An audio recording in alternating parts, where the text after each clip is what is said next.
baseball players insist that warming up with 16-ounce donuts increases their bat speed, and thus their power.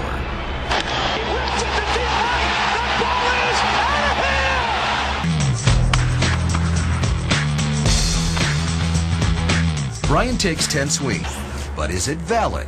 Could all those players in the big leagues who use donuts be wrong? Do weighted warm-ups really increase your bat speed? To find out, our first guinea pig is collegiate batter Brian Burke.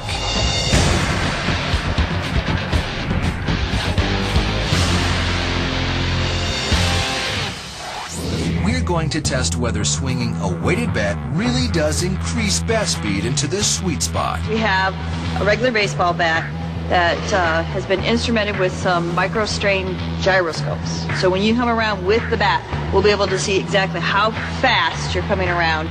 You all ready? Let's do it. All right, let's play ball. To get a baseline reading, we first test Brian's swing without using weights to warm up, and averages 69 miles per hour on each one, and routinely connects with the sweet spot. Now it's donut time. Will his bat speed increase?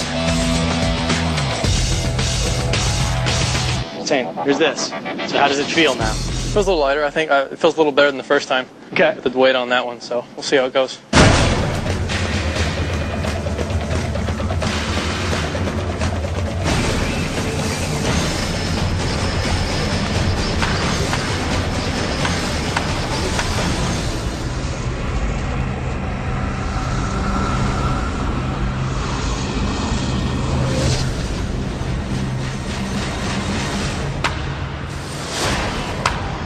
So how did the weighted warm-up affect Brian's swing?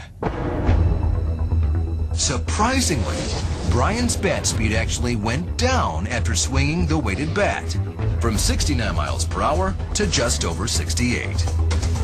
This slight reduction in speed does two things. First, slower bat speed means less force is transferred to the ball, which means he loses distance on the ball flight.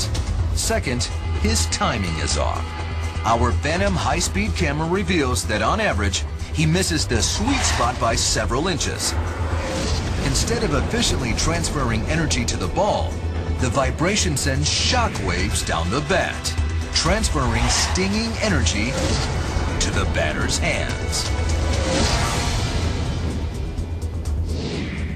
Harry Husband is a pitching and hitting instructor who has spent years analyzing the physics of baseball. Our studies show that there is a slight amount of inability to get the fat part of the bat to the ball at exactly the right time. So by warming up with a weighted bat, a player is actually doing more harm to his game than good. So is that true for all sports? What about sports where the ball isn't moving, like golf?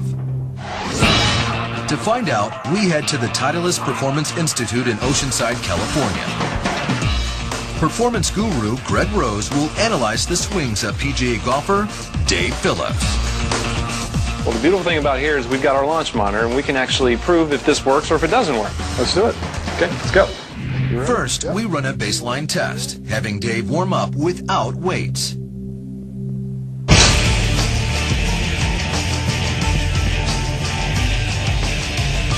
Isn't bad. So we've got 160 mile an hour ball speed.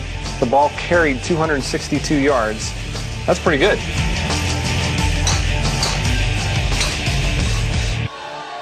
Dave launched balls at 161 miles per hour, which carried an average of 254 yards per drive. Now it's time to try a weighted warm-up with 2 clubs. Okay, let's do it now. Okay. You ready? Okay. Oh, this club feels really light now.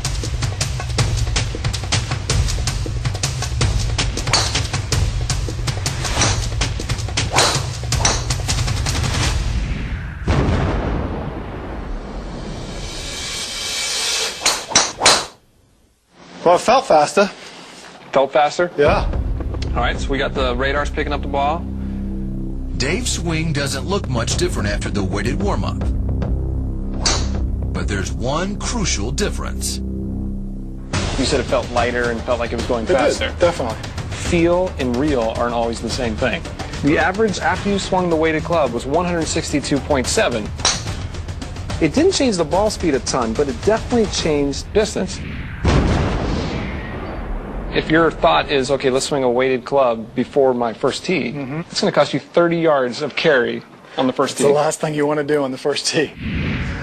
Just like in baseball, the weighted warm-up throws off timing and technique. And Dave misses the sweet spot.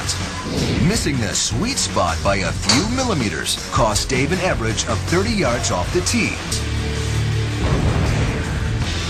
So whether you're batting or driving, when warming up, our advice is to lose the weight.